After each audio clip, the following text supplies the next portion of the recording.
Kemarin itu apa?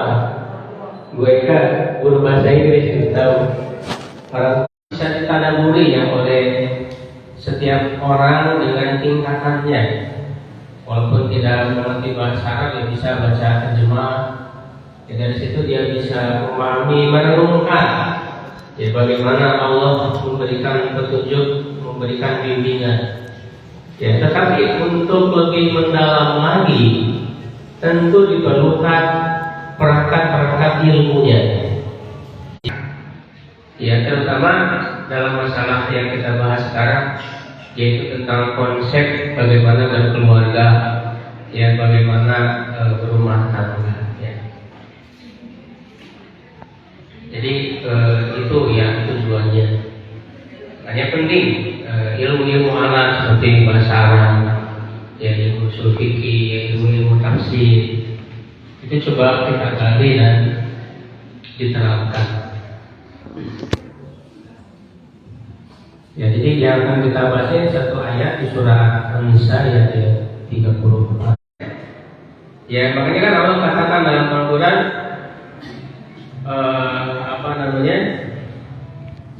bahwa Al-Quran itu tibyanan likulli syai'in, menjelaskan segala sesuatu. Ya, atau tafsir kulli syai' surah Yusuf ya, merinci segala sesuatu. Di antara cara merincinya Al-Quran ya dengan petunjuk. Ya, kalau dikelompokkan dan itu sesuai dengan tahapan ketika turun dan membina manusia ya, yang diterapkan Rasulullah, yaitu 4 hal. Ya, yang pertama mendidik pribadi. Ya, jadi tahapan ini ada di dalam Al-Quran. Mendidik diri pribadi itu bahkan dalam periode Mekah ya selama 13 tahun lamanya. Bagaimana akidah itu supaya kuat ditanamkan, kepribadian yang kuat. Nah, baru nanti ketika hijrah ke Madinah itu membahas masalah keluarga. Jadi keluarga ini adalah seperempat yang dibahas dalam Al-Quran. Jadi ini ayat yang cukup penting atau yang utama ya. Seperti disampaikan oleh Syekh Qutb ya rahimahullah dalam tafsir Rizal Al-Quran. Di sini beliau menyebutkan pokok yang dibahas ya di dalam ayat ini, ya, yaitu tentang tanzimu muassasatil usrah, ya pengaturan lembaga keluarga, ya pengendalian urusan di dalamnya, pembagian tugas ya dan penetapan kewajiban, penjelasan langkah-langkah yang diambil untuk mengatur urusan lembaga ini, menjaga kelangsungannya dari goncangan hawa nafsu dan perselisihan, serta menghindari unsur-unsur perusakan dan penghancuran ya sejauh kemampuan yang ada. Jadi ini isi ya yang dibahas ya di dalam ayat ini. Nah, beliau menyebutnya sebagai lembaga. Ya, maka di sini dikatakan keluarga itu lembaga terpenting dalam kehidupan. Ya, lembaga ya ataupun organisasi. Bahkan dia organisasi yang paling penting. Ya, kalau organisasi lain, yang lembaga-lembaga lain seperti keuangan, ya, industri, perdagangan, ya, politik dan sebagainya, itu kan dikelola dengan sedemikian rupa. Ya, dipersiapkan dengan sangat matang, dipilih orang-orang yang ahli untuk menjalankan lembaga tersebut. Dan yang dihasilkan itu apa? Yang dihasilkannya uang. Itu kan tujuannya untuk menghasilkan uang, keuntungan materi. Ya, ada untuk menghasilkan politik, urusan budaya. Tetapi dari lembaga keluarga ini yang dihasilkannya apa? Manusia. Jadi keluarga itu lembaga, organisasi yang dihasilkannya adalah manusia membentuk manusia, di mana manusia itu adalah unsur yang paling penting di dalam kehidupan, di dalam peradaban manusia. Nah, oleh karena itu, bagaimana mungkin kita menjalani keluarga ini asal-asalan? Harusnya bahkan lebih lagi mempersiapkan orang-orangnya ya dalam keluarga tersebut menjadi ahli layak seperti halnya lembaga-lembaga yang lain. Nah, di sini berarti kita harus betul-betul nanti memilih pasangan ya buat anak-anak kita, jangan sampai asal-asalan. Ya, karena nanti akan memproduksi manusia yang dihasilkannya. Ya. Jadi ini yang dikatakan oleh Syekh Qutb ya dalam tafsir di Zilalul Quran. Nah, ini nanti kita mengenal ya tafsir-tafsir para ulama ini penting untuk kita pelajari, untuk kita baca, ya dijadikan rujukan. Ya, di antaranya tafsir di Zilalul Quran ini banyak tadabbur renungan-renungannya dan menggali ya konsep Islam dari ayat-ayat Quran dan dihubungkan dengan masalah-masalah yang dihadapi oleh umat manusia. Ini keistimewaannya ya dari tafsir ini. Nah, kemudian ya berikutnya dalam ayat ini dikatakan Allah mengatakan ar-rijalu qawwamuna 'alan nisa. Lelaki itu adalah qawwam bagi para perempuan. Nah, apa itu qawwam? Nah, di sini sedikit dibahas dari segi bahasa. Ya, karena untuk menggali Quran itu ya kita tentu mesti mengerti ilmu bahasa. Maka di sinilah pentingnya para ibu, para santri yang mempelajari bahasa Arab, mempelajari ilmu alam untuk menggali petunjuk-petunjuk dari Al-Quran dan Sunnah. Ya, dan diharapkan dari para santri ya bisa dimanfaatkan ilmunya. Karena saya Bapak Ibu ya selama di pesantren para asatidz itu bersusah payah untuk mengajar. Jadi jumlah santri itu.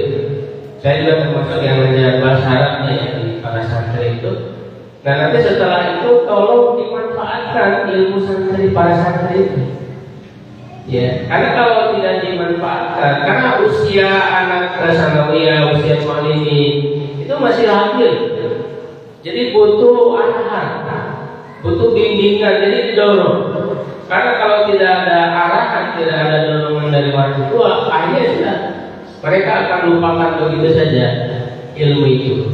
Ya, bahkan tidak sedikit kita lihat para santri yang keluar dari pesantren itu, waduh gitu ya, apa namanya kalau dikatakan ya seperti kuda ya yang keluar dari gedogan gitu ya.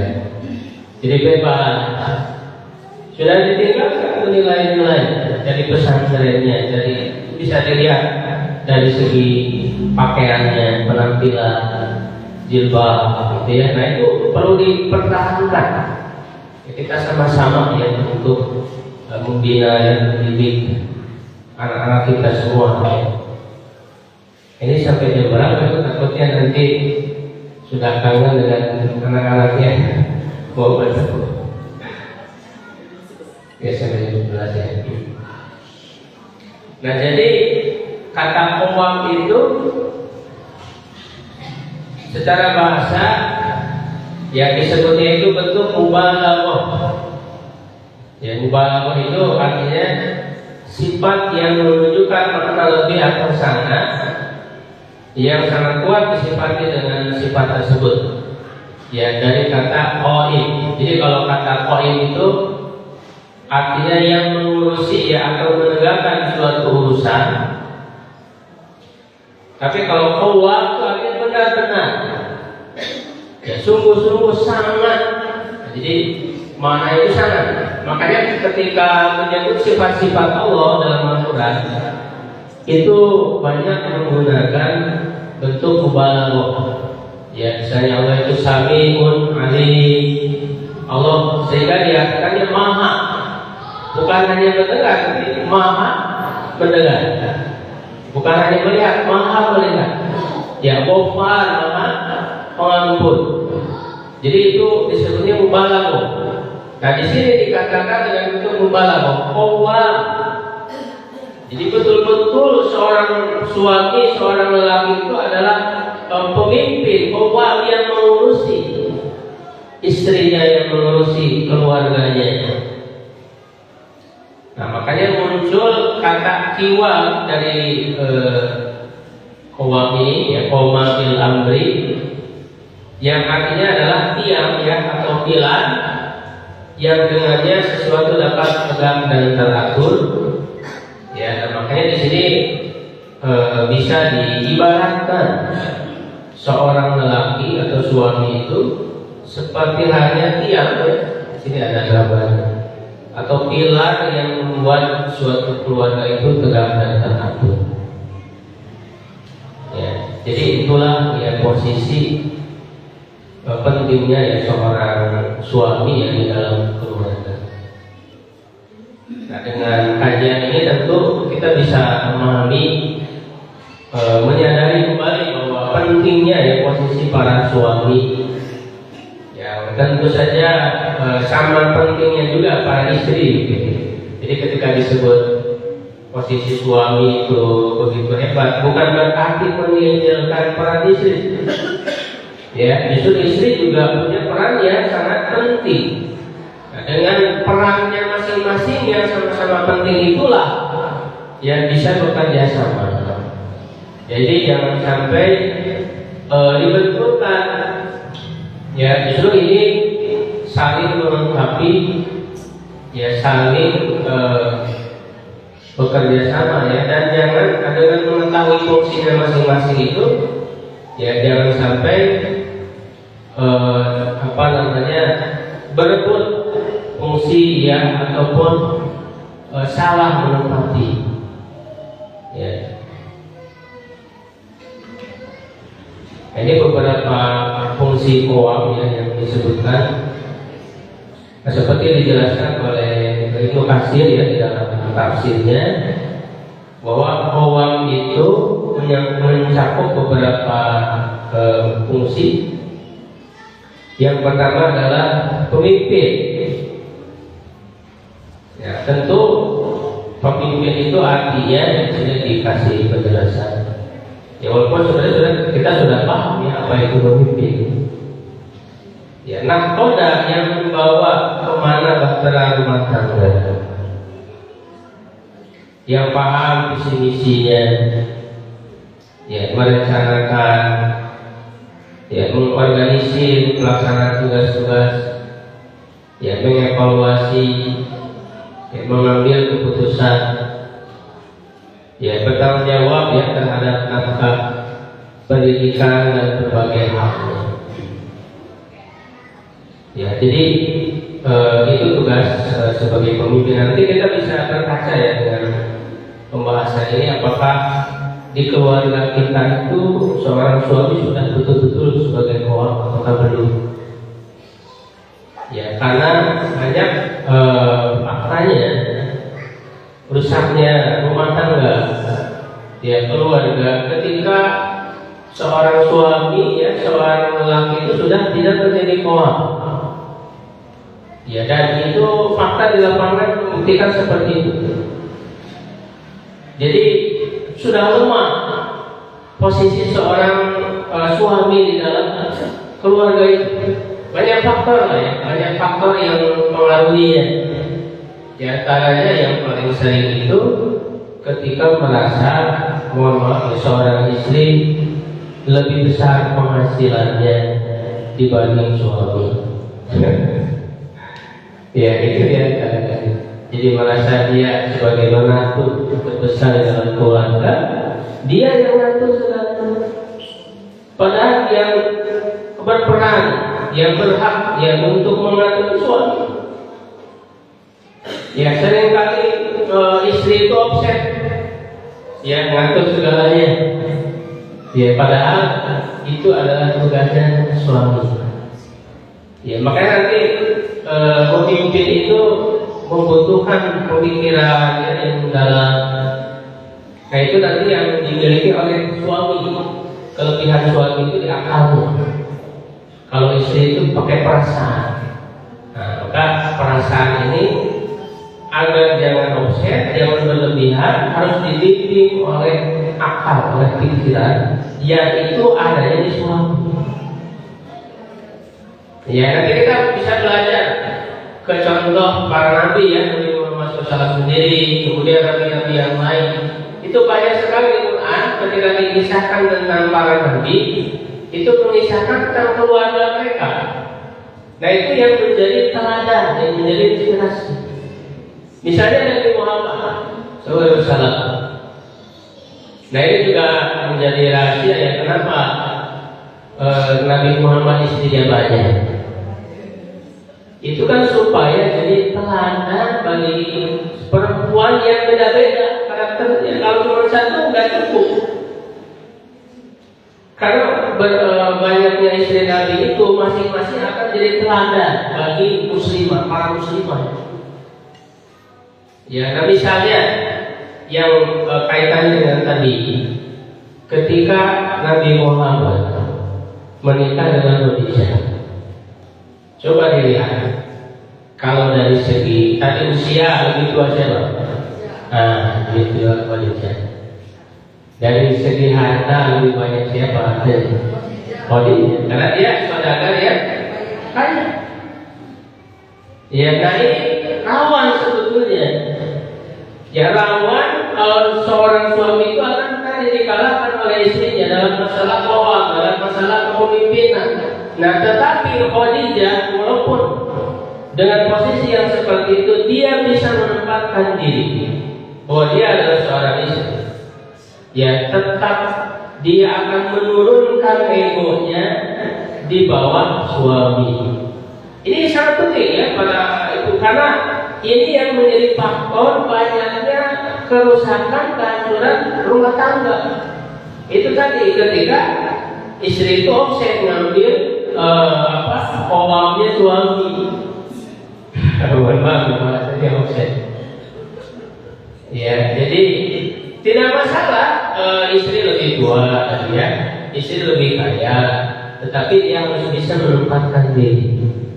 Jangan muncul kesombongan. Nah, seperti contohnya tadi Khadijah. Ya, dia tetap menjadikan Rasul itu sebagai pemimpin. Nah, dijadikan hartanya itu untuk membantu Rasulullah.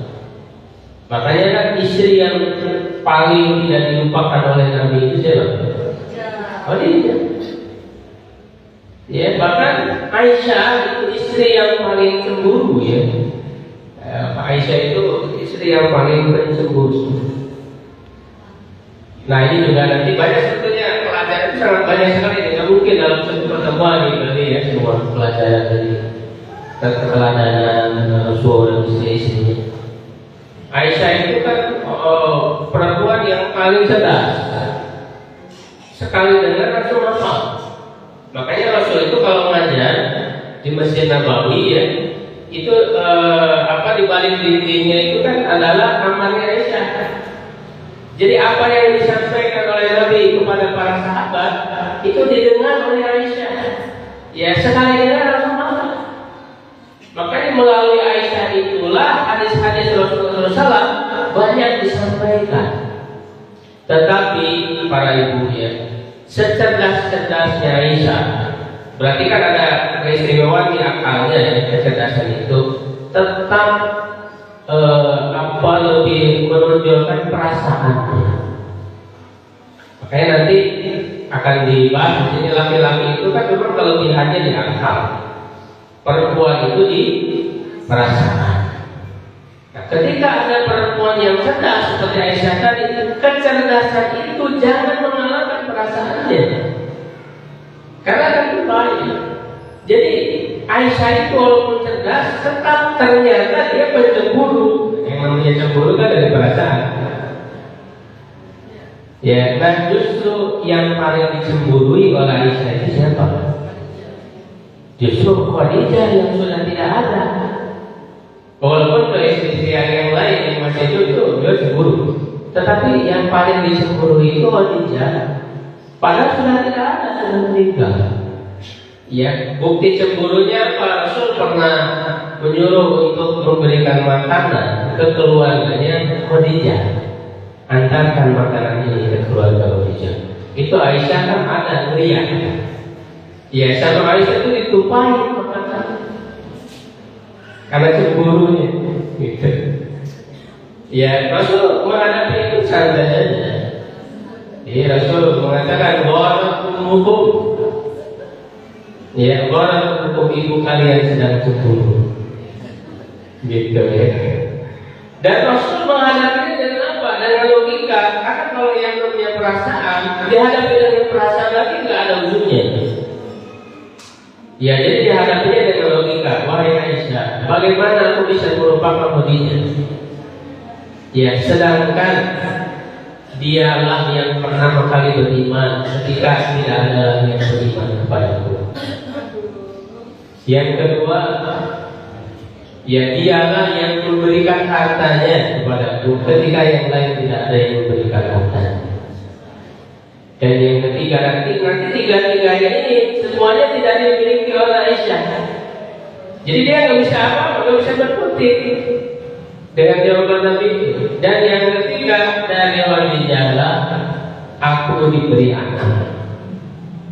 Sedangkan dengan Aisyah kan tidak punya anak. Ya, dengan Aisyah ini padahal dia yang paling muda ketika Rasul wafat, usianya baru 18 tahun. Dan itu kan tidak boleh nikah lagi istri Nabi. Sampai nanti wafat dia masih menjalani sekitar 45 tahun hidup setelah ditinggal Nabi.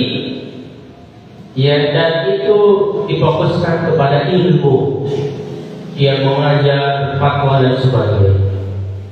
Nah, jadi di sini ya kita ambil pelajaran bahwa Khadijah itu walaupun tadi lebih kaya, lebih tua usianya, ya, dia tetap posisinya sebagai istri yang taat kepada suami, menjadikan suami itu sebagai pemimpin. Lalu sebagai pembesar, ya dia dihormati, dituakan, disegani. Jadi sebetulnya kunci bisa memperbaiki rumah tangga keluarga itu adalah ketika suami masih disegani, baik oleh istri, oleh anak-anaknya.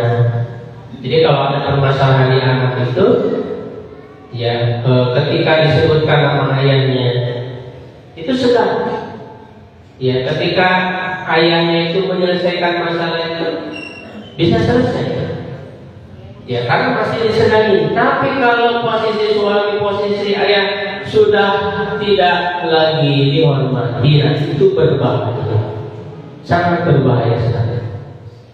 Ya, jadi para ibu ketika suami tidak ada itu, ya tolong ceritakan kepada anak-anak yang kebaikan, bukan malah curhat menyampaikan keburukannya.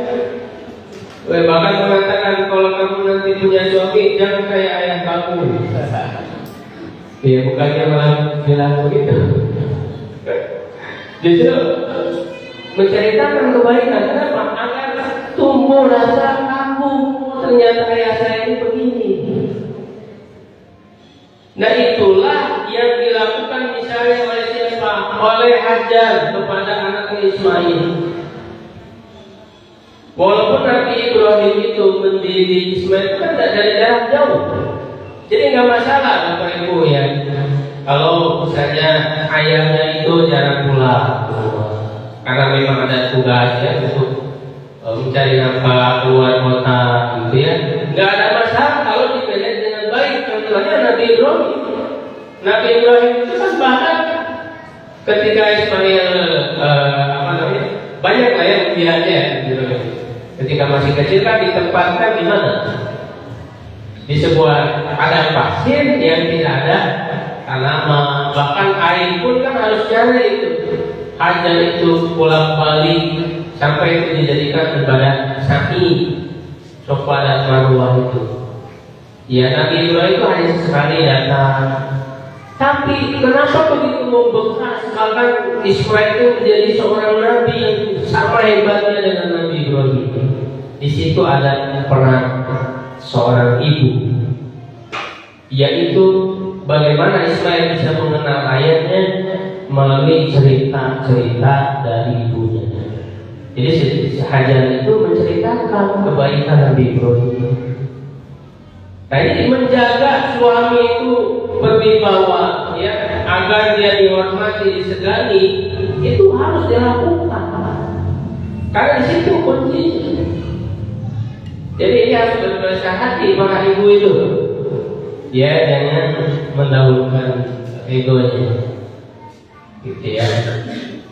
Kemudian sebagai hakim ya, ketika terjadi permasalahan yang menyelesaikan itu suami hanya sebagai hakim.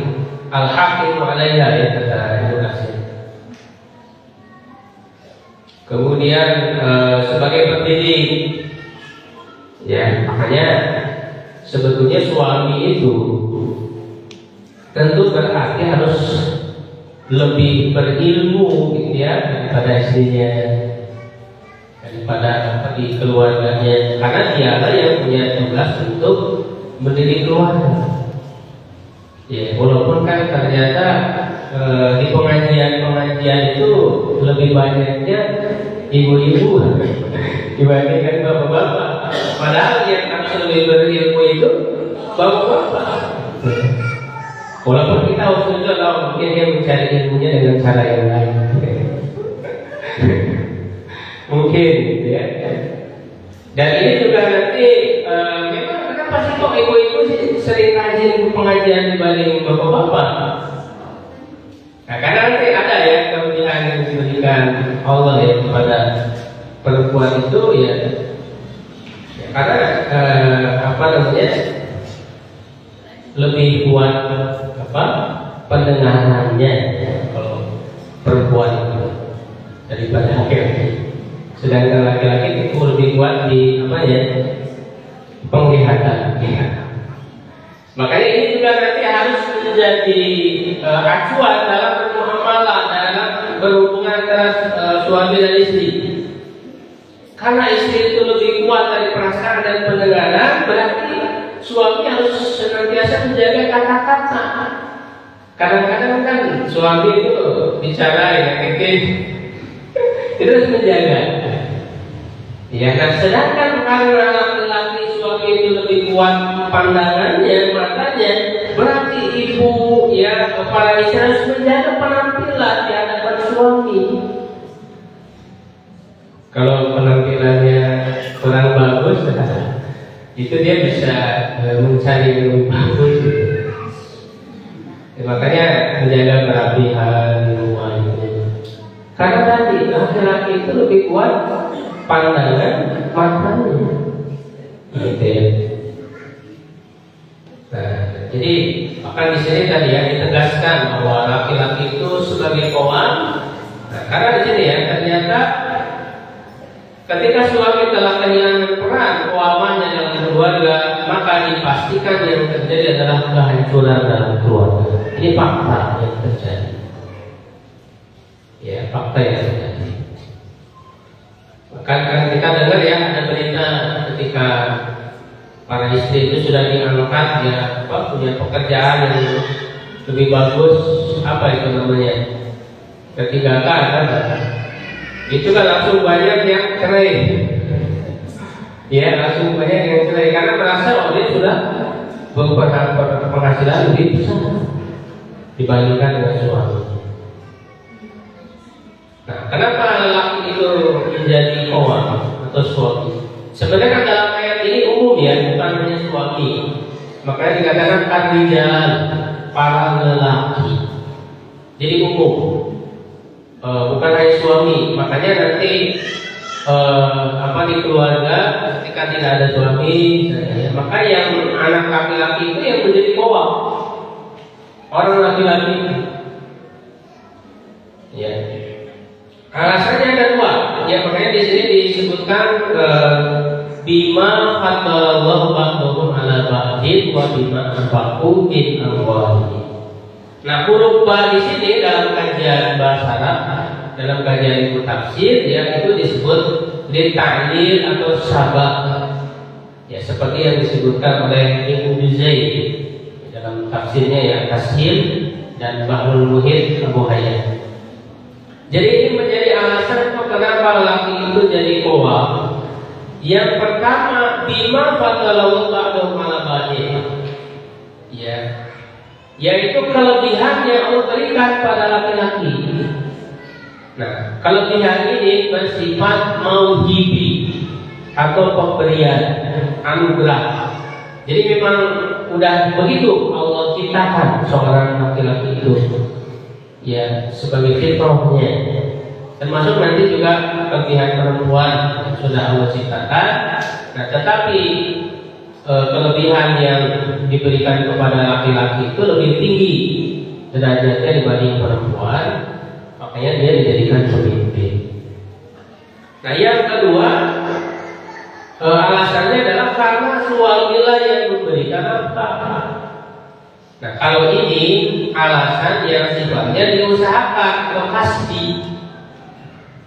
Ya, diusahakan cari nafkah. Ya. Nah, apa kelebihan laki? Ini seperti dijelaskan oleh Al-Miqoni ya, di dalam tafsirnya Tunazul Duror fi Tanasubil Ayyi Wassuwar. Jadi ini luar biasa ya, para itu kalau kita menggabungkan penjelasan para ulama tafsir dari kitab-kitab mereka itu, kita ambil pelajaran-pelajaran itu luar biasa. Jadi kata Al-Miqoni itu kelebihan pada laki-laki itu ada 3. 1 akal, 2 kekuatan, dan 3 keberanian. Bil aqli wal quwwah wasyaja'ah. Jadi laki-laki itu memang dilebihkan dari segi akalnya dibanding perempuan, dan segi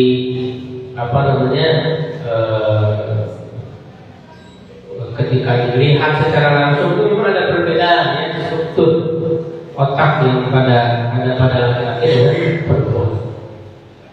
Nah, karena memimpin itu perlu apa? Ya kan, berpikir panjang ya, dalam menentukan dan merancang arah, ya, merencanakan apa yang mesti dilakukan dan berpikir matang dalam mengambil keputusan. Nah, kalau perempuan itu tadi dominan perasaan. Jadi nanti mengambil keputusan ini bukan dengan pemikiran yang banyak, tapi atas dasar perasaan, kasihan. Ya, kalau seorang istri, seorang ibu itu. Makanya kalau seorang ibu istri belanja dia ke toko, itu kan setiap lihat barang itu ingin beli. Ya, karena ini bagus, ini perasaan. Tapi kalau lelaki, suami ketika belanja ke toko, ya ketika lihat barang, ketika mau diambil berpikir dulu kira-kira cukup nggak uangnya gitu. Ya, kalau saya beli ini nanti gimana? Jadi berpikir panjang. Itu bedanya. Ya, lelaki dan nah, makanya yang cocok untuk jadi pemimpin itu tadi dengan akal. Nah, dalam hal pelaksanaannya nanti ya memang istri banyak berperan. Ya, karena tadi perasaannya, kepekaannya di dalam menjalankan teknis di lapangan itu lebih cepatnya ibunya, istri. Karena tadi perasaan. Ya. Kemudian kekuatan, karena butuh memikul beban, tanggung jawab, bekerja keras. Ya, makanya kan laki itu ibarat besi gitu ya. Yang besi itu mau disimpan di mana aja nggak masalah. Besi itu mau kepanasan, kehujanan, itu besi. Tapi perempuan itu ibarat emas yang tidak disimpan di mana aja. Makanya ditutup gitu ya, bukan di. telaten ketika suami saya butuh makan, butuh minum, itu sudah dibekali oleh Allah, sudah ditanamkan fitrah di dalam dirinya. Ya sehingga melayani suami itu bisa maksimal. Ya, gitu. Anaknya ini butuh susu, butuh makan dan sebagainya. Kebutuhan anak dan segera dalam melaksanakan perintah dan ketaatan kepada suami. Ya kita bisa lihat sehari-hari ketika anaknya ngumpul atau apa itu yang sigap, yang cepat merespon itu adalah ibunya. Sedangkan kalau suami itu lambat, ya kalau diminta apa itu suka lama ya. Kalau minta suami, ya bang angkatin jemuran, ya itu nggak langsung kan? Ya saya dulu, gitu kan. Karena tadi adalah prosesnya lama laki-laki itu. Karena kelebihannya di akal itu dia akan berpikir dulu, menjalankan segala sesuatu dengan matang. Sehingga dengan mengetahui seperti ini ya ibu jangan marah ya ketika suaminya seperti itu. Makanya ketika ya misalnya malam hari ya anaknya nangis, itu kan yang menggendong siapa, yang menenangkan siapa, ibunya biasa. Sedangkan suaminya menyantai aja tidur. Ya ketika dimarahin, tapi nggak bantuin apa, dia jawabnya pakai logika. Masa anak satu digendong berdua? Kan nggak mungkin. Gitu. Jadi kira-kira itu biasanya dia pakai logika. Ya, jadi dengan dasar yang sudah Allah berikan kepada seorang perempuan, ini bisa menjalankan dengan baik. Fitrahnya seperti itu. Maka ini sebetulnya untuk menjawab perbedaan laki-laki dan perempuan. Atau dalam hadis ada perempuan yang bertanya kepada Rasul, kenapa laki-laki mendapat keistimewaan, bisa berperang, ya, bahkan dalam warisan dilebihkan dan sebagainya.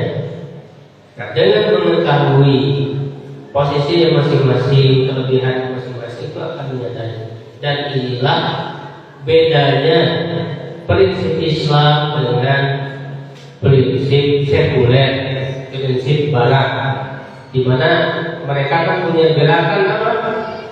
Emansipasi perempuan, kesetaraan gender. Nah itu nggak bisa, karena fitrahnya perempuan. Ya maka kasihan sekarang seorang perempuan harus bekerja ya, di tempat-tempat pekerjaan yang sebetulnya itu pekerjaan laki-laki, kerja di pabrik ya, dengan lingkungan yang keras. Itu akan kasihan sendiri buat perempuannya. Kadang-kadang perempuan tidak sadar di bawahnya itu kepada seorang kepada suasana, kamu tuh perempuan dizalimi, dianggap apa cuma di rumahnya. Ya harus sama dong dengan laki-laki. Itu jangan sampai terpengaruh dengan dorongan-dorongan seperti itu yang justru akan membuat menderita perempuan itu sendiri. Ya. Karena nanti kita akan tahu bahwa perempuan itu fokusnya sebetulnya di rumah, utamanya itu fokus melayani suami, melayani anak. Kalau sekarang perempuan banyak, bukan berarti mengharamkan bekerja ya, wanita kaya itu silakan, cuma ya, harus mengetahui posisinya. Jadi kalau sekarang ada seorang perempuan yang bekerja untuk orang lain, yang sedangkan untuk keluarga, untuk suami, untuk anaknya hampir tidak ada lagi, tidak ada lagi waktu, tidak ada lagi energi, gitu kan? Padahal itu tugas utama bagi seorang perempuan, dan itu menyalahi fitrahnya sehingga nanti batinnya akan berbicara, akan bersuara.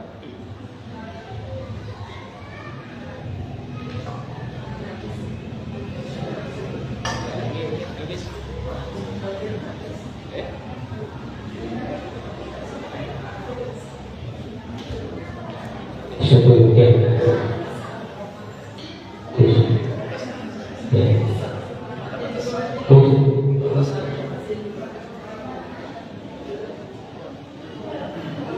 Ya, jadi nanti ada batinnya akan terasa ya seorang perempuan ketika ternyata saya lebih menghabiskan waktu tenaga untuk orang lain, sedangkan untuk keluarga itu hanya sisa. Ya, padahal nanti makanya nanti akan kaget ketika ternyata anaknya lebih akrab daripada pembantunya. Ya kan, ketika ibunya datang misalnya, itu kan ada video ya sebab si anaknya bukan merangkul ibunya, tapi anaknya lebih merangkul ke pembantunya. Gimana kira-kira perasaan seorang ibu ketika terjadi seperti itu? Gitu ya.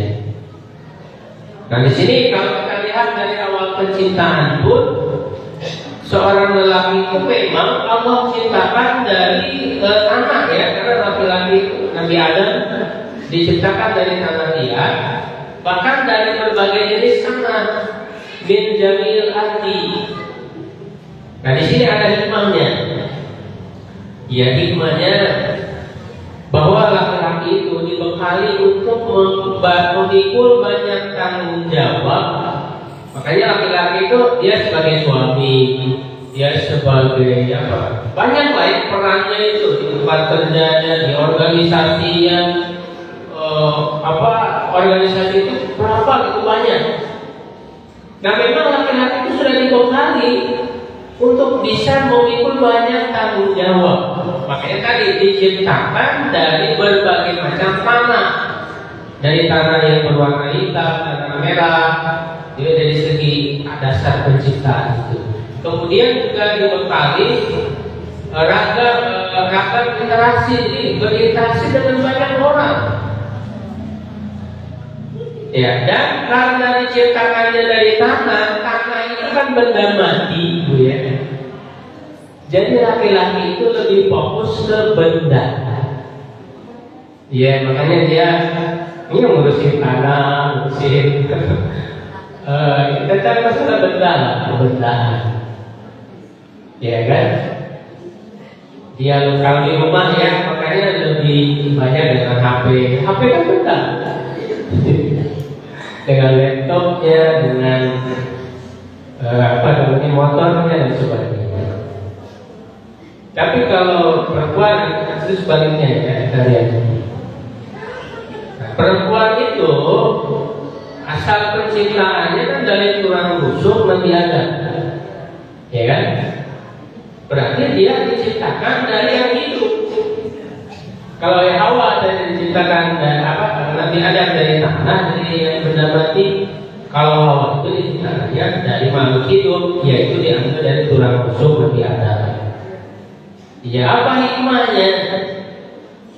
Karena dia itu hanya dari satu pihak, dari Adam. Ya, makanya pengabdian utama fokusnya itu kepada suami dan keluarganya. Fokusnya itu ke situ. Kemudian lebih fokus mengurusi yang hidup, mengurusi suami, mengurusi anak. Ya, bahkan benda-benda mati pun di tangan perempuan itu jadi hidup. Jadi hidup itu artinya rumah ini yang seperti itu dibikin hidup gitu. Di apa? Ya dihias, di apa? Jadi hidup. Benda mati di tangan perempuan. Iya kan? Ya, makanya ada istilah rumahku surgaku. Itu kan oleh perempuan. Ya. Nah, makanya bagi perempuan itu simpel cara masuk surganya, ya kata Rasulullah. Perempuan yang mana saja, setiap perempuan kalau dia melaksanakan sholat lima waktu, saum Ramadan, menjaga kemaluannya dan taat kepada suaminya, yang dikatakan kepadanya masuklah surga dari pintu mana saja. Jadi simpel buat perempuan. Nggak usah ikut berperang, berjihad, ikut di luar rumah. berbagai macam tantangan sebenarnya. Makanya perempuan itu dibalik bahaya perannya. Lelaki selalu layak jadi pemimpin dalam berbagai bidang, bukan hanya dalam rumah tangga. Makanya kata Rasulullah, kalau ada suatu kaum yang mengangkat perempuan sebagai pemimpinnya, itu tidak akan beres, ya, tidak akan runtuh. Ya, kecuali ya mungkin yang dipimpinnya perempuan lagi, lebih banyak perempuan untuk tugas-tugas tertentu. Nah, alasan kedua tadi yang memberi nafkah. Nah, tentu nafkah yang paling utama itu tiga ya, makan, pakaian, dan tempat tinggal. Ini sebagaimana disebut di dalam ayat. Ya. Nah, ini yang harus digarisbawahi juga berkaitan dengan nafkah. Nah, di sini ada keterangannya. Meskipun istri kaya, suami tetap wajib memberinya nafkah sesuai kemampuan. Kenapa? Karena harta istri itu milik istri. Sedangkan pada harta suami ada hak nafkah bagi istri dan keluarganya. Ya, kecuali istri merelakan hartanya digunakan untuk membantu pemenuhan kebutuhan. Sifatnya hanya membantu. Jadi suami itu tetap wajib memberi nafkah berapapun. Dan itulah nanti yang menjadi dasar suami menjadi pemimpin. Ketika ini tidak dilaksanakan, akan berkurang nanti kepemimpinan. Ya, kekuatan untuk memimpinnya itu menjadi tidak ada. Nah, juga harus digarisbawahi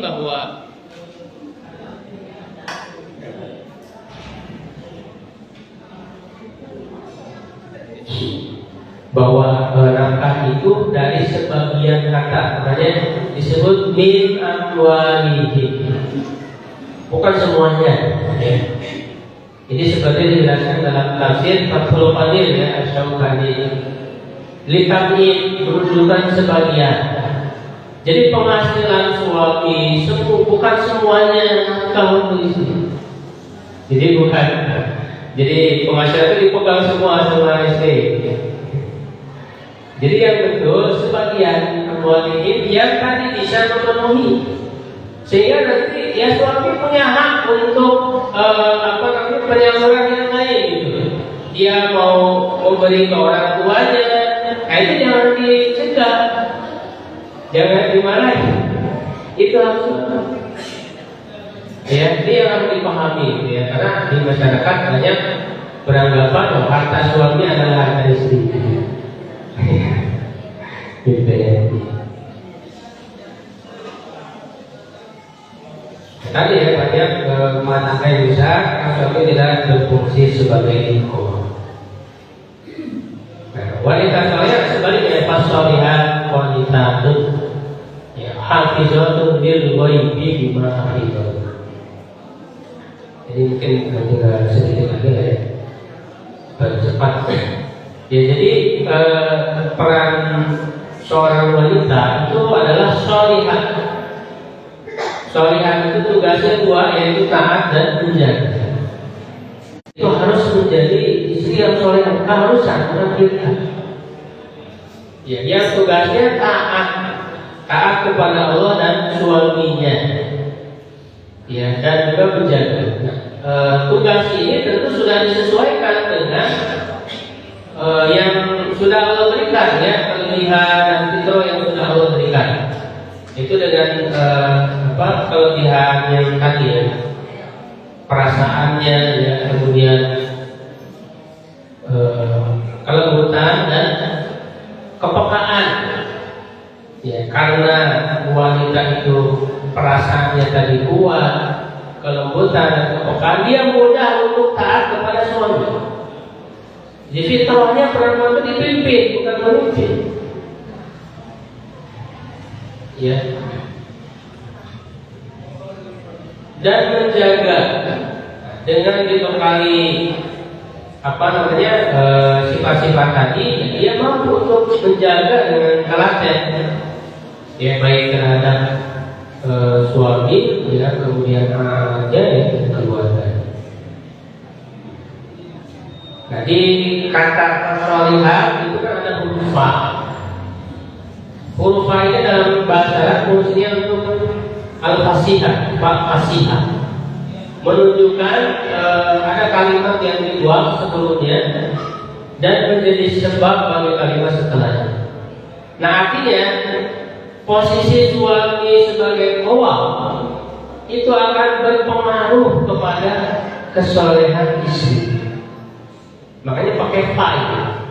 Sehingga kalau suami tidak menjalankan qawwamnya tadi, ya itu bisa berpengaruh ya kepada sikap istri yang tidak soleh. Ya, makanya tadi kunci diperbaiki rumah tangga itu dimulai dengan qawwamnya suami dulu. Dari situ dulu. Nah, makanya ketika misalnya suami tidak memberikan nafkah,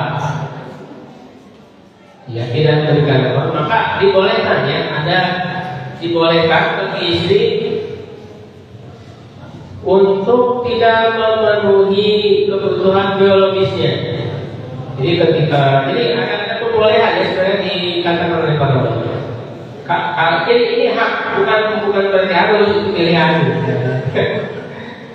Padahal kan yang namanya memenuhi ya ajakan suami itu wajib, maka diancam dengan laknat.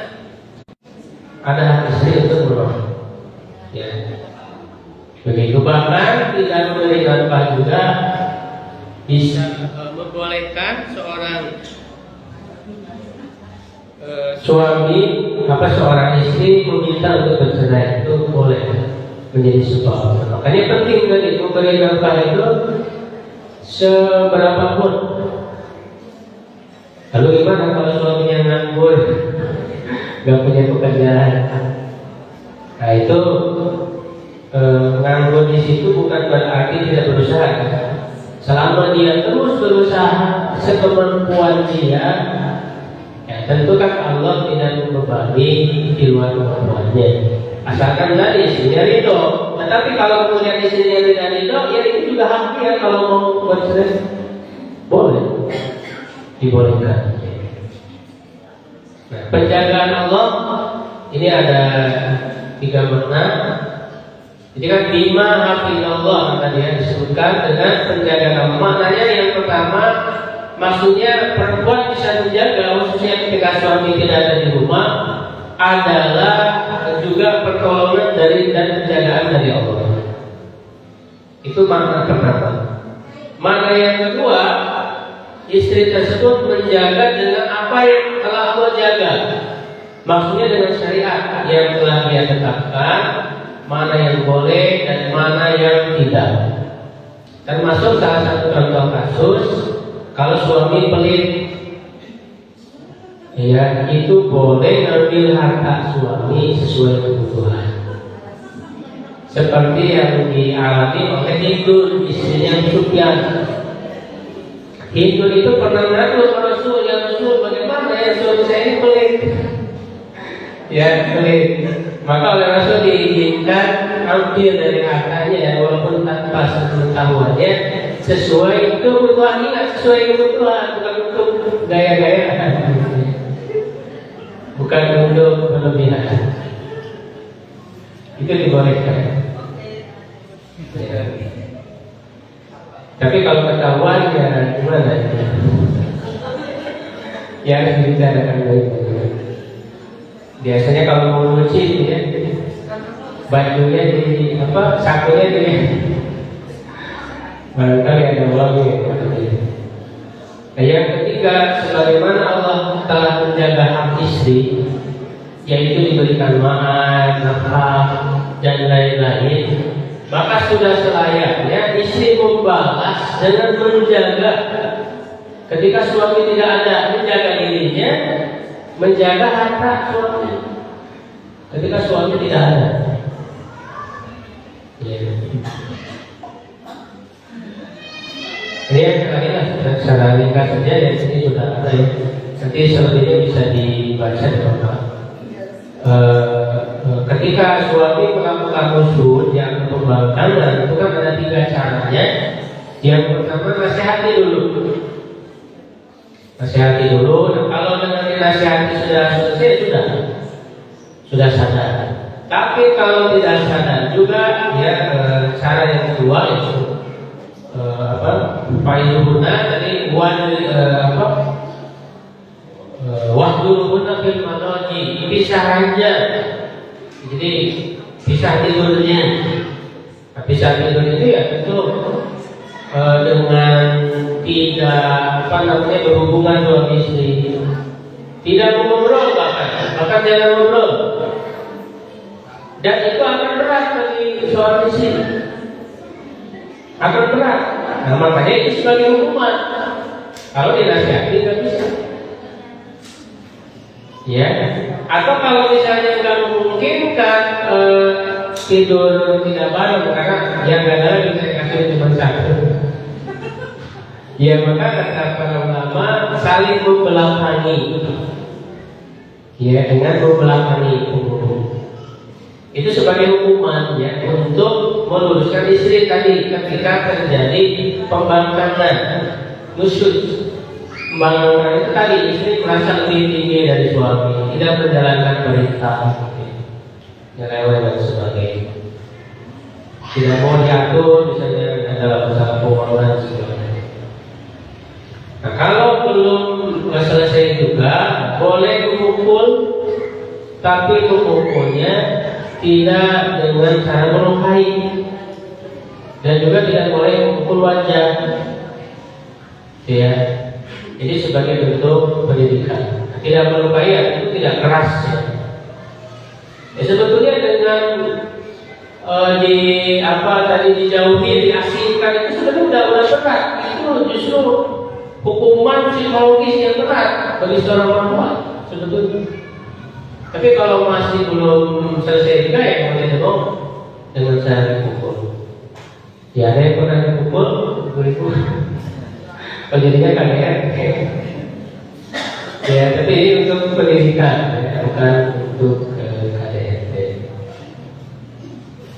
Nah itulah ya cara apa yang sudah disampaikan oleh Allah Subhanahu Wa Taala di dalam Al-Quran. Tiada lain untuk membangun keluarga yang kuat, yang kokoh, yang harmonis, yang sakinah, mawaddah warahmah, dan memperbaiki ketika terjadi permasalahan. Karena tentu kita semua ya itu pesantren yang membantu saja. Barangkali itu yang bisa disampaikan. Kalau masih ada waktu mau tanya jawab ya silakan. Cuman jangan curhat permasalahan santri. Ya silakan.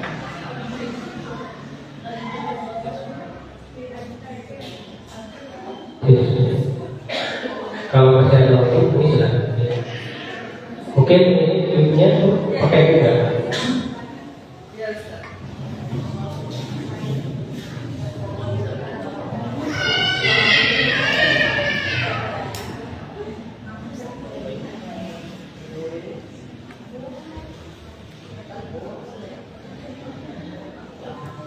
Mengucapkan jazakallahu khairan kepada Pak Ustaz yang telah memberikan tadi. Mangga Ibu Bapak barangkali ada yang mau ditanyakan. Untuk sesi pertama 3 pertanyaan silakan. Barangkali ada Ibu yang kerudung marun sama Bapak. Ada satu lagi sih. Mangga Bapak ada? Ada, maka Ibu.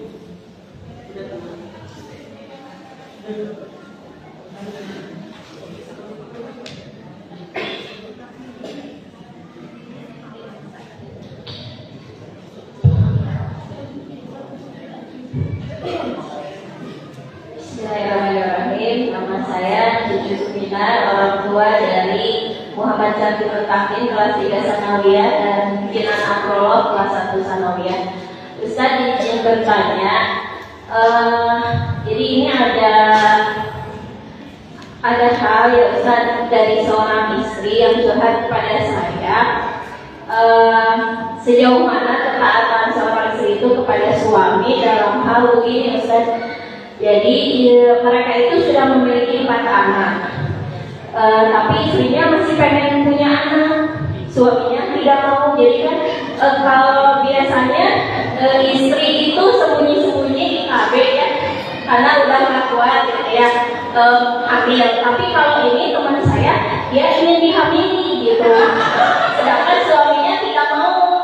Jadi harusnya kan nyuruh pakai KB gitu, tapi teman saya tidak mau karena dia masih pengen hamil, pengen punya anak. Nah itu bagaimana solusinya Ustaz? Terima kasih. Assalamualaikum warahmatullahi wabarakatuh.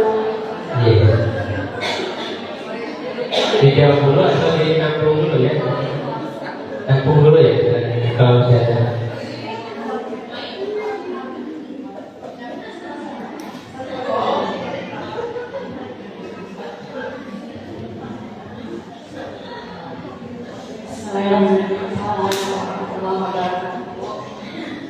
Perkenalkan saya kakak dari Kansari Sekolah kelas 1 ya.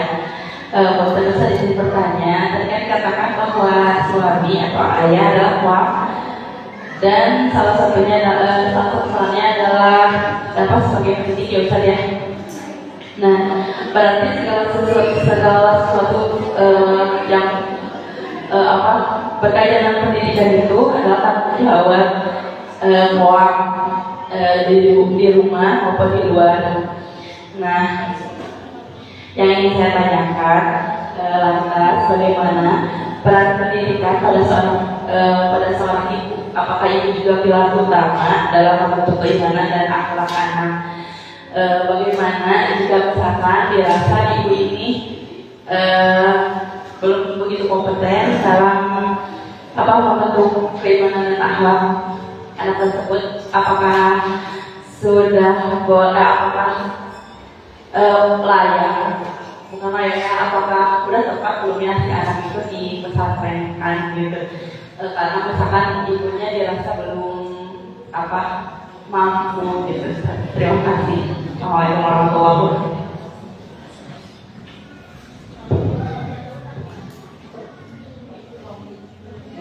Ada lagi ya? Bismillahirrahmanirrahim.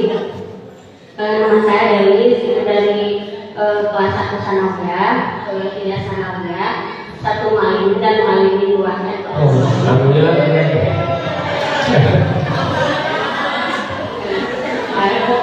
Ya, Ustaz mau bertanya, kan tadi ini malam kalau saya dan suami sepakat, ini contoh yang teman gitu.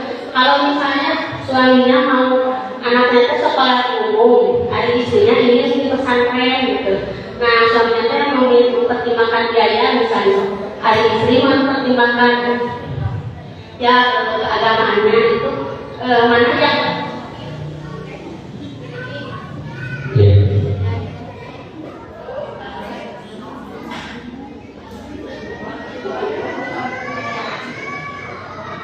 akan ditekan mungkin ini.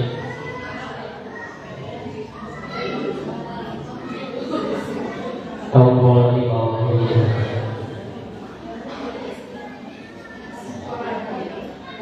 Nah, mana yang harus lebih diri gitu. Sedangkan kalau istrinya yakin sudah ada rezekinya, tapi suami realistis mungkin biaya jadi lebih terhubung. Nah, mana yang lebih harus diturut apakah suami sebagai pemimpin atau istri yang lebih yakin gitu. Nah, yang kedua, bagaimana misalnya kalau kan tadi ada rata-rata suami slow misalnya, hari istri kan lebih gercep. Nah, terus kalau mengambil keputusan harus apakah yang slow atau karena kan istri lebih ambil keputusan, tapi harus menurut suami. Iya, betul.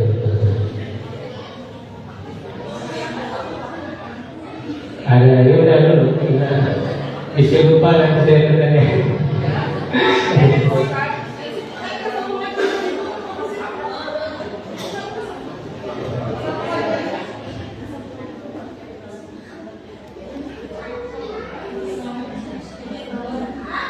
Bismillah, Ustaz, saya Eka, orang tua dari Fadil, kelas 2. Ustaz, tadi kan Ustaz bilang bahwa yang memperhatikan kebutuhan suami. Ini mah aku sendiri Ustaz ya, takut masuk kategori istri nggak soleh gitu. Saya kan kerja di sebelah, rumahnya kan ada pavilion untuk ngajar. Nah yang saya tahu, suami saya tuh sering bikin kopi sendiri Ustaz. Jadi kayaknya kasihan kalau yang saya ngajar ya. Jadi kami minta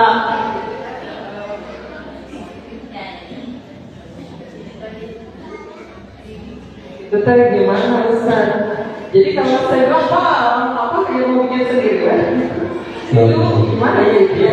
Berarti saya termasuk nggak salah kan? Ya, satu itu. Satu lagi kan, tadi kita bicara bahwa di awal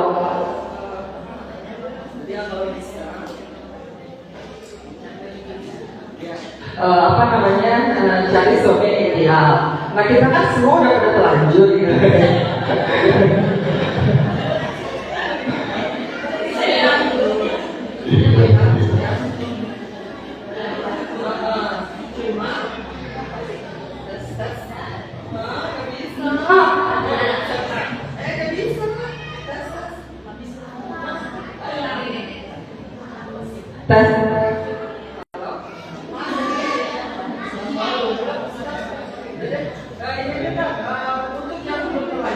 Iya. Saya punya anak kita satu, bagaimana cara memberikan suami ideal buat anak aku?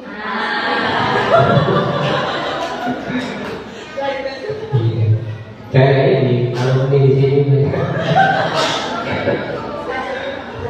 Baik, saya lupa. Jadi yang pertama itu kaitannya apa Bu?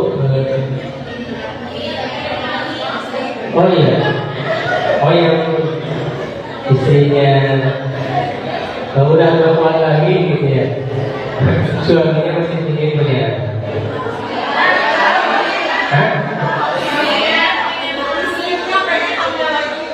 Oh istrinya begini, alasan suami kamu?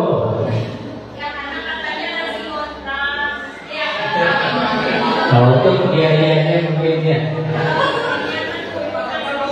Padahal kan lebih berat istri itu ambil daripada suami.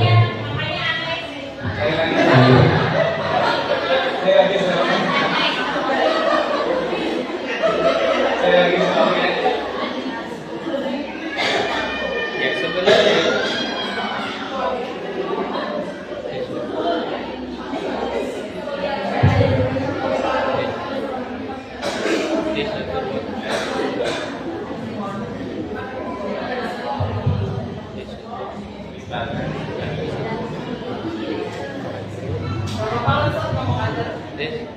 ya, jadi kedengaran? Ya sebenarnya kan ketika terjadi perbedaan pendapat ya pasti ada ya di setiap permasalahan. Ya makanya Allah Subhanahu wa taala itu memberikan solusi bagi seorang pemimpin yang wasyawirhum fil amri. Bermusyawarah dalam urusan. Ya musyawarah itu ya saling memberikan pendapat. Menurut suami bagaimana, menurut istri bagaimana. Jadi tadi ya walaupun posisi suami itu pemimpin, tapi pemimpin itu disuruh bermusyawarah. Artinya bukan sekedar sendiri, bukan mengambil keputusan sendiri, tapi melalui musyawarah. Makanya mesti ada bermusyawarah berunding dengan cara yang baik, dengan cara saling menghargai pendapat masing-masing. Berpendapat begini, menurut pendapat suami begini. Nah, ketika sudah dikemukakan pendapatnya masing-masing, alasannya seperti apa, nah mau tidak mau keputusan itu ada di tangan suami. Ya, nah ketika suami sudah memutuskan, ya maka harus rela istri untuk menerimanya. tapi mekanisme musyawarahnya harus ada. Ya, mekanisme musyawarahnya harus ada. Nah, makanya seorang suami harus bersikap bijak, ya, bersikap adil di dalam mengambil keputusan, yaitu dengan mempertimbangkan mana alasan yang lebih kuat. Mana alasan yang lebih kuat?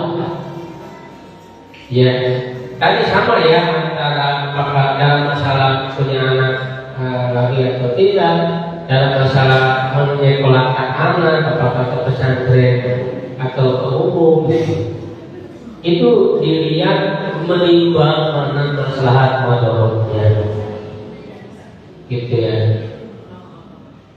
Nah, jadi kalau misalnya apalagi tadi alasannya kaitannya dengan masalah nafkah. Jadi kalau nafkah anak lagi kayaknya belum siap di nafkahnya. Nah itu kan memang ada di tangan suami nafkah itu. Berarti ya seorang istri harus bisa legowo, bisa menerima karena nafkahnya ada di tangan suami. Suami merasa berada di sana. Gitu ya, sambil ya tentu diberikan pengertian kepada istri dan suami itu, ya, dan ya mudah-mudahan ke depan ketika lebih dikasih rezeki lagi lebih, itu kan bukan berarti dia tidak, sebenarnya bukan berarti dia tidak mau punya anak lagi, karena kan secara konsep Islam kita disuruh untuk berbanyak anak. Jangan dibatasi, kata Rasulullah, aku akan berbangga dengan banyaknya. Secara makanya harus kembalinya nanti ketika terjadi perselisihan antara suami istri, kembalikan kalau dan Rasulnya dulu. Ya, farudhu ilallahi wa rasuli, artinya kembalikan ke konsep Islam. Dalam konsep besar Islam tidak boleh kita membatasi anak. Anak sebanyak-banyaknya, tapi dalam penerapannya tadi dilihat masalah mudaratnya seperti apa pertimbangannya, gitu ya. Jadi sebenarnya dengan musyawarah selesai. Yang jadi masalah itu kalau tadi keputusannya sepihak, ya, keputusan sepihak, lalu sembunyi-sembunyi tadi ambil cara sendiri. Jujur aja, ya, bahwa PKB, kalau di PKB berarti kan nggak mau punya anak lagi. Jadi perasaan sembunyi-sembunyi PKB. Biasanya istri kan sampai sembunyi-sembunyi KB karena dia nggak mau hamil lagi. Kembali lagi. Jadi ini sekaligus tadi yang menjawab yang antara apakah pesantren atau hukumnya. Nah, kembalikan dulu ke konsep kepada Allah dan Rasulnya, yaitu bahwa kita penuntut Allah dan Rasulnya harus menjadi anak dengan cara Islam. Itu dulu tujuan utamanya. Nah, apakah nanti sekolahnya di pesantren atau di rumah atau di pesantren yang mana? Ya, itu tinggal disesuaikan aja. Bisa nggak menjalankan pendidikan sesuai cara Islam? Kalau misalnya di umum sangat jauh, berarti akan sangat sulit nanti. Jadi kembalikan kalau Rasulnya dulu, ya, baru dicari usaha dalam pelaksanaan teknisnya.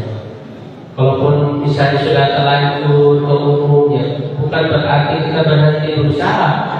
Terus mengimbangi apa yang mereka dapatkan di sekolah atau di pergaulannya dengan kita memberinya di rumah.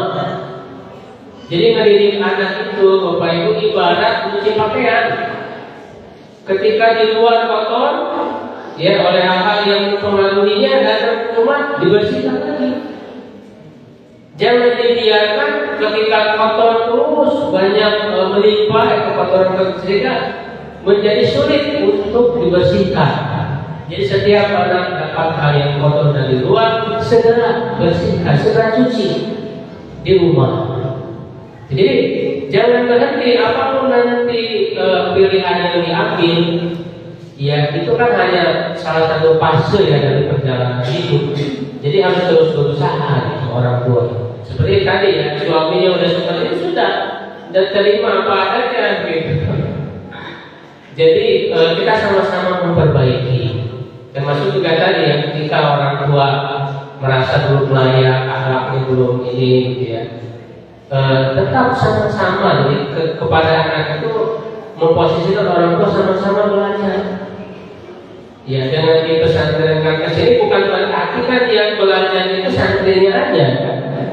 Tapi orang tuanya juga sama-sama itu belajar. Ya, karena mendidik itu kan tidak hanya dengan cara di depan ini ceramah ngajarin ilmu, nggak harus begitu kan? Cara mendidik anak itu. Apalagi misalnya orang tuanya tidak berbakat dari dulu misalnya gitu. Kan bisa dengan cara lain, dengan keteladanan, dengan memberikan kedisiplinan kepada anak, mengingatkan, dan itu mendidik bagian dari itu. Begitu ya. Itu sudah sekaligus menjawab yang tadi. Nah, kali itu sudah terjawab semua atau ada yang belum tadi? Ada lagi, boleh kan? Oh, yang tadi, yang suami bikin tes sendiri. Ya, tentu memang dalam konsep Islam, walaupun suami istri tadi bertugas yang melayani suami, tapi juga ada dorongan dari Rasul agar suami juga membantu pekerjaan istri, membantu meringankan. Itu juga menunjukkan suami yang soleh, ya kan? Suami yang soleh membantu pekerjaan rumah istrinya. Jadi ikut betul, karena Rasul juga di rumah juga menjahit sendiri, kan? Menambah sendiri yang itu dilakukan Rasul, padahal itu kan pekerjaan istri. Nah, itu adalah suami yang soleha dan menunjukkan ketawaduan seorang suami. Jadi ketika ada suami yang membantu, ambillah bersyukur. Ya, apalagi tadi istrinya sudah bebannya udah banyak. Ya, mengajarlah, berdaganglah, bisa dimasak dan sebagainya. Tentu punya keterbatasan bagi seorang istri. Maka tidak mengapa asal suami tidak terpaksa. Tidak terpaksa itu. Baik, mungkin cukup ya. Kebetulan,